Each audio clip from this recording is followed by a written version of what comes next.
I feel like a lot of women, I could be wrong though, but I feel like a lot of women, because of my situation, stay away.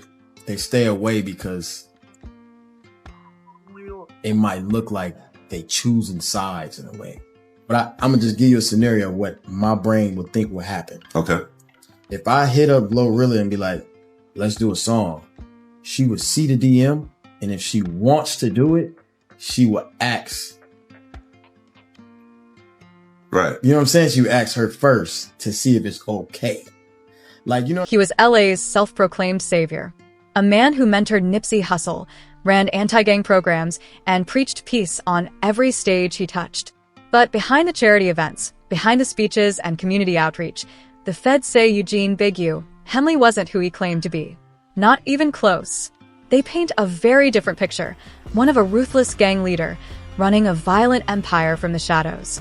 Accused of embezzling millions, silencing threats, and even eliminating his own artists in cold blood. What really happened to RW?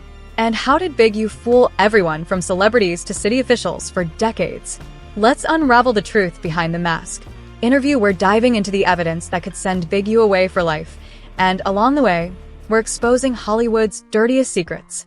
For years, Eugene Big U Henley sold the world a story. A reformed gangster, a community hero, a man who turned his life around after prison. He mentored Nipsey Hussle. He hosted anti-violence rallies. He stood beside NBA legends like Shaq and Draymond Green. To the public, he was redemption in human form. But according to the feds, it was all a carefully constructed front.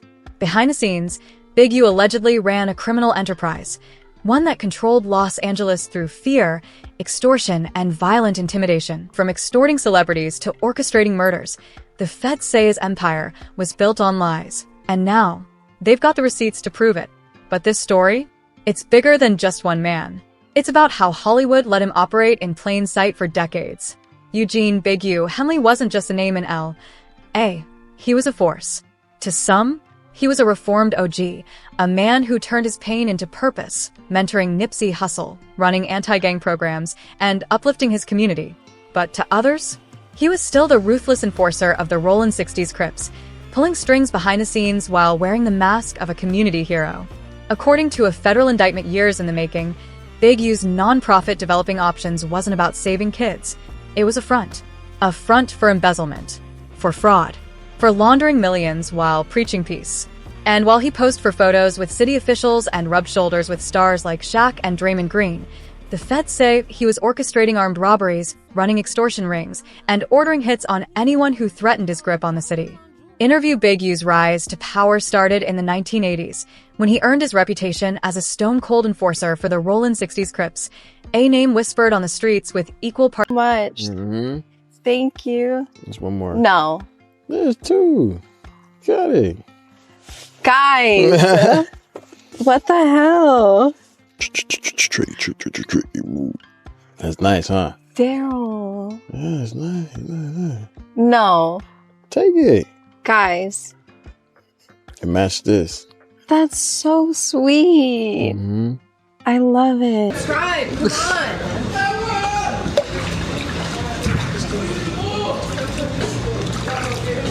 Yeah, Richie, the Spider-Man. I jumped in the pool, man. Y'all know I'm holding up my deal. But after his release from prison in 2004, he didn't just come back to the streets. He leveled up. No more hand-to-hand dealings. No more corner hustles. According to the feds, Big U built something bigger, a criminal empire of his own. An operation that extended far beyond South Central, targeting professional athletes, musicians, and anyone who dared to do business in Los Angeles. Without his blessing, he wasn't just a gangster anymore. He became a gatekeeper, a silent boss in a city where reputation is currency and perception is everything. But here's the masterstroke. By aligning himself with Nipsey Hussle and other rising stars in hip-hop and culture, Big U rebranded.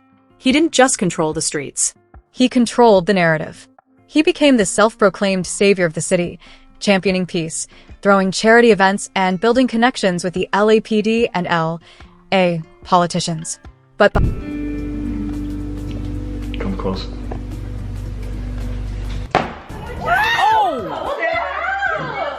en mi casa no se hace eso. Adiós, goodbye. No, I didn't mean it like that. No. I don't know what's going on here, but adios. What's wrong? You just threw a shot. You just threw a shot at me. So how did Big U manage to fool so many people for so long? How did a man under constant suspicion become L.A.'s most trusted reformed gangster? The answer? Control, charisma, and a non-profit that masked a criminal empire. See, while the world applauded his community work, while politicians shook his hand and celebrities posed for photos, Big U was allegedly running the most sophisticated street tax system L.A. had ever seen. Welcome to the check-in culture. To the outside world, it was just a form of respect. But according to the feds, for Big U, it was a business. A dangerous, calculated operation that turned fear into revenue. If you touched down in L.A., whether you were a rapper, an athlete, a CEO, you didn't just check in, you paid up. And if you didn't, you learned the hard way. Federal documents reveal that this wasn't just hearsay, it was a structured extortion racket. One cannabis dispensary owner, trying to play it safe, paid Big U's crew $25,000 a month for protection. Until he stopped. Someone inside his circle tipped off investigators. And now, Big U's empire is crumbling faster than anyone could have imagined. According to DJ academics, WAC 100 played a key role in exposing Big U's alleged crimes. WAC, a longtime rival of Big U, reportedly fed information to federal agents about Big U's involvement in extortion, robberies, and even murder. While WAC hasn't confirmed these allegations publicly, insiders claim his cooperation was instrumental in building the case. Interview, but WAC 100 wasn't the only one talking. Adam 22 from No Jumper revealed that Loose Cannon, one of Big U's closest associates, also turned on him.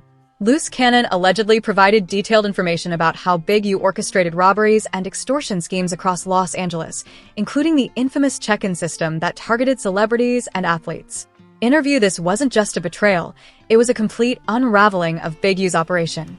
The indictment named several defendants alongside Big U, including Sylvester Robinson, aka V, Mark Martin, aka Bear Claw, and Tamaine Williams, aka Loose Cannon. Each of them is accused of playing a role in the criminal enterprise, from organizing robberies to intimidating witnesses. Legal experts say the feds are using RICO laws to dismantle Big U's organization piece by piece. In a RICO case, every defendant is liable for every charge in the indictment, meaning even those with minor roles could face life in prison if convicted. With insiders like Loose Cannon flipping on Big U, prosecutors now have access to the kind of information they've been chasing for years.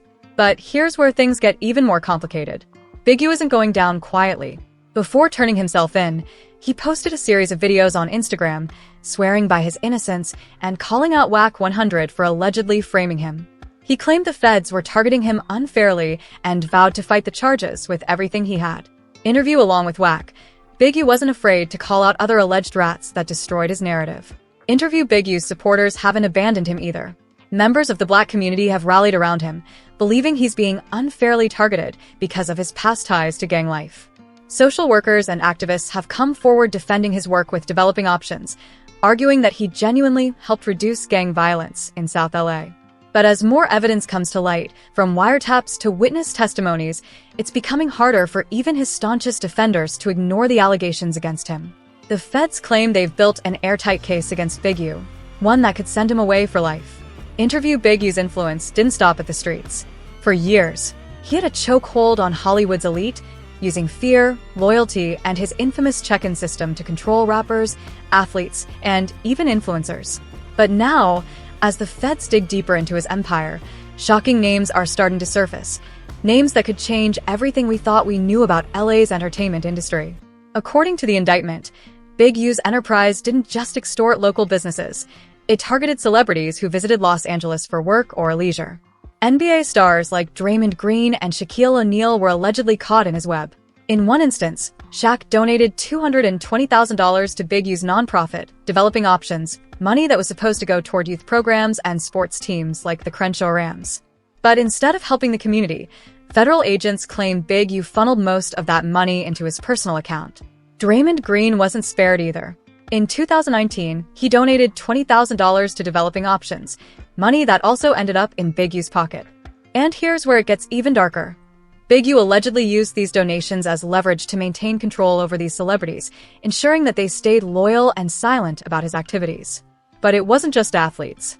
Big U's check-in system targeted rappers too. Quando Rondo learned this the hard way when he allegedly failed to check in with Big U before coming to LA. The result? His cousin was murdered in what federal agents describe as an act of sanctioned violence. This wasn't just a warning, it was a message to anyone who dared to defy Big U's rules. And then there's the case of Nipsey Hussle, a name forever tied to Big U's legacy. While Big U has long claimed that he mentored Nipsey and helped launch his career, rumors have swirled for years about their falling out before Nipsey's tragic death in 2019. Some insiders now speculate that Big U may have played a role in orchestrating the events leading up to Nipsey's murder, a theory the feds are reportedly investigating as part of their larger case against him. Now, the biggest giveaway of Big U's involvement was his very first IG Live after Nipsey's death. He laughed. Interview: It took the feds over 4 years to bring Eugene Big U Henley to justice, but the complexity of this case goes far beyond what most people realize. This wasn't just about one crime, it was about dismantling an entire empire. And as the details of the indictment come to light, it's clear that the feds weren't just chasing Big U, they were hunting everyone tied to his organization. The indictment is staggering in its scope.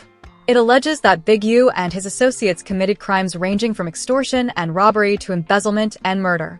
But here's where things get even more shocking. Under RICO laws, every defendant named in the indictment is liable for every single charge. This means that even those with minor roles could face life in prison if convicted. Interview: Legal experts say RICO cases are notoriously difficult to prosecute because they require airtight evidence and cooperation from insiders who may be too scared to talk. But according to the feds, they've been building their case for years using wiretaps, surveillance footage, and witness testimonies. And while some insiders initially refused to cooperate out of fear of retaliation, others eventually flipped, providing the kind of information that prosecutors needed to connect the dots. The feds also relied heavily on digital evidence, including text messages, emails, and social media posts, to build their case against Big U. Investigators claim these communications reveal a pattern of coordination between Big U and his associates, showing how they planned robberies, extorted victims, and intimidated witnesses. Interview sources suggest that the feds have an airtight case against Big U, and now they are just waiting for a court hearing to air out everything that was buried under lies and deception. Interview: Charges in this gang bust range from racketeering to murder. A second fugitive the FBI was looking for was also apprehended. The FBI says Henley is from the Hyde Park area of South LA. If convicted, he would face a max sentence of life in federal prison. Interview: Big U's empire is crumbling, but this case is far from over. With shocking allegations, insider betrayals, and Hollywood ties still under investigation, the fallout could expose secrets that will shake LA to its core. Do you think Big U is guilty, or is there more to the story than meets the eye? And just like clockwork, nearly a dozen armed men stormed a shop in retaliation. This wasn't gangland chaos. This was organized intimidation under the cover of legitimacy. Big U's nonprofit, Developing Options, was supposed to uplift at-risk youth. But behind the scenes, the feds allege it was used to launder money, buy silence, and establish political connections that gave him untouchable status. The scary part? It worked. For nearly 2 decades. But now, the masks are falling. The empire is cracking. And the truth is coming out. Interview: We're talking about the whole check-in system. Big U carried out a fear-mongering campaign, and revisiting his interviews, it now looks like he cashed in pretty big bucks during these check-ins. Interview: Based on my review of documents in the course of this investigation, Developing Options appears to have failed to comply with some, or potentially all, of those requirements. But it wasn't just small businesses. Big U's reach extended to some of the biggest names in sports and music. NBA stars were allegedly cheated out of millions in rigged dice games, and then forced to pay Big U $100,000 for recovering their money. And rappers who didn't check in? Their lives were put at risk. Quando Rondo's cousin was eliminated after allegedly failing to follow the check-in protocol, a chilling example of how Big U enforced his rules. Big U didn't just operate in the shadows, he flaunted his power. On podcasts like Nothing to Something, he warned visitors, if you don't check in, suffer the consequences. This wasn't just intimidation. It was a calculated move to solidify his reputation as LA's untouchable kingpin.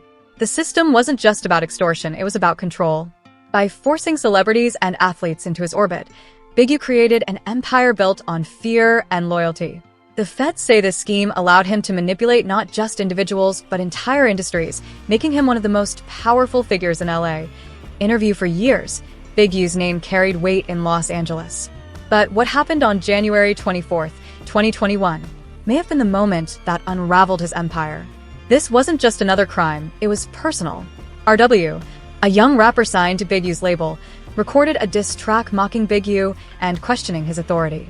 Days later, RW was found dead in the Nevada desert, shot in the face, and left to rot by the highway.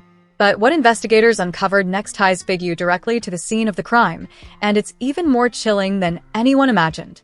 RW's trip to Las Vegas? Arranged by Big U himself. According to witnesses and court documents, RW was recording music at an Airbnb studio with Big U and his associates. Surveillance footage shows RW leaving the studio late at night with a suitcase, getting into a car. But here's where things get suspicious. Big U's phone, which had been tracking his location all day, suddenly went dark for 45 minutes. When it came back online, RW had vanished. Investigators noted that Big U's location data and witness testimony showed he arrived at the Vegas Airbnb on January 24th, 2021. He was there with RW, who recorded music until around midnight. A little after 12:30 a.m., Big U left the studio, and that's when his phone stopped reporting its location.